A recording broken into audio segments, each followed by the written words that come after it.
From a Bronx steel salesman's son to a Wall Street titan, Steven Feinberg's rise is a masterclass in risk and reward. Discover how he turned $10 million into a $60 billion empire with Cerberus, mastering the art of distressed investing. Get ready to uncover the secrets behind his bold moves, from Chrysler's revival attempt to the controversial firearms empire. Steven Andrew Feinberg, born on March 29, 1960, in New York City, grew up in a working-class Jewish family in the Bronx. His father, a steel salesman, instilled a practical work ethic in young Steve, fostering resilience and a competitive drive. As his family moved to Spring Valley, New York, Feinberg thrived in this suburban environment, setting his ambitions on success from a young age. Feinberg's journey began in earnest at Princeton University, where he graduated with a degree in politics in 1982. Having explored topics as diverse as political theory and social issues. Yet Feinberg's interest was never academic alone. It was tactical, a chessboard he envisioned for real-world strategies that would soon propel him into the ranks of Wall Street's elite.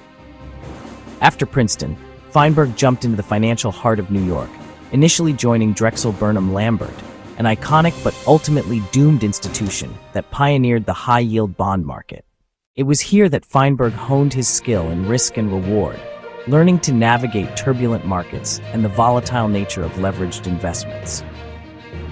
Following his time at Drexel, Feinberg moved to Grunthal & Co., where he further cultivated his experience in managing large portfolios. By the early 1990s, he had a solid grasp of the market's inner workings, and with ambition and insight, he took his biggest gamble yet. Steven Feinberg's entry into Wall Street was intense and formative. Starting at Drexel Burnham Lambert, he was thrust into the high-octane world of junk bonds, where risk and reward were inseparable. Drexel, under the leadership of Michael Milken, was pioneering high-yield debt and transforming the financial landscape. It was in these high-stakes, high-reward transactions that Feinberg first recognized the power of distressed investing, a strategy that would later become his hallmark at Cerberus. At Drexel, Feinberg learned the crucial lesson that high returns often required a high tolerance for both failure and volatility. One of his early mentors observed his quiet intensity and meticulous attention to market dynamics, which quickly set him apart from other young traders. Feinberg spent hours after work studying the market, often reading up on historical trends and studying financial strategies.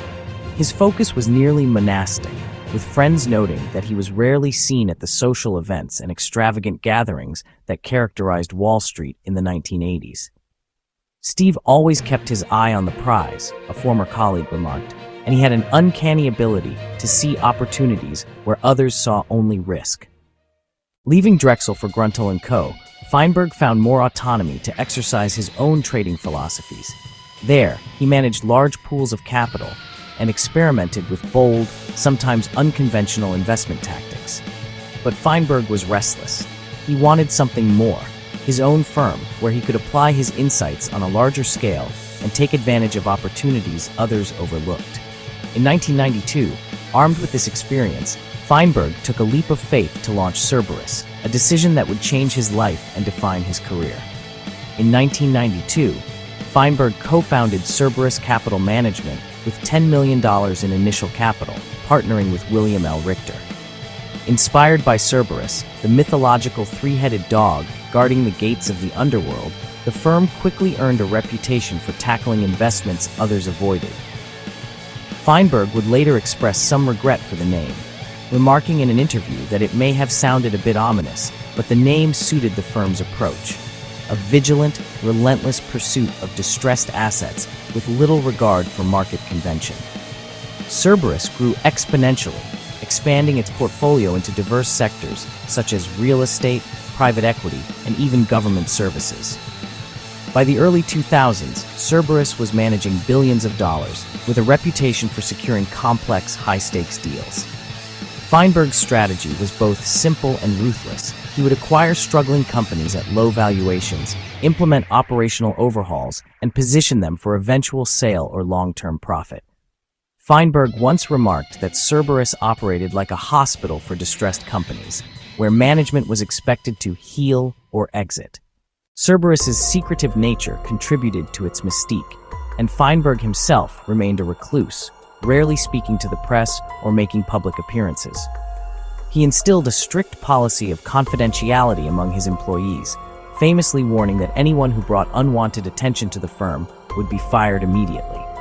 Rumor has it that he once half-joked, "We'll do more than fire you, we'll kill you. The jail sentence will be worth it."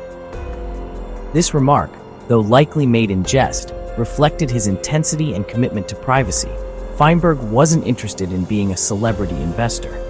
The firm attracted prominent figures, including former Vice President Dan Quayle, who joined in 1999 as chairman of Cerberus Global Investments, and former Treasury Secretary John Snow, who was brought on as chairman in 2006. These high-profile hires gave Cerberus a unique advantage: political leverage. Feinberg understood that access and influence could be as valuable as capital, especially in sensitive sectors like defense and government contracting. Cerberus became a global powerhouse with 11 offices in 9 countries and grew to manage over $60 billion in assets. This growth positioned Feinberg as one of the most powerful financiers on Wall Street, albeit one shrouded in mystery. Perhaps one of Feinberg's boldest and most debated moves came in 2007 when Cerberus acquired an 80% stake in Chrysler, then struggling in the midst of intense competition and declining sales. Feinberg had a vision of turning Chrysler around, positioning the brand as an emblem of American resilience. As part of the acquisition, Feinberg installed former Home Depot CEO Robert Nardelli to head the company. Initially, there was optimism. Chrysler announced plans to produce fuel-efficient vehicles and invested in new technologies, hoping to capture market share lost to Japanese automakers. However, the timing couldn't have been worse. The 2008 financial crisis devastated the U.S. auto industry, and Chrysler's recovery faltered as car sales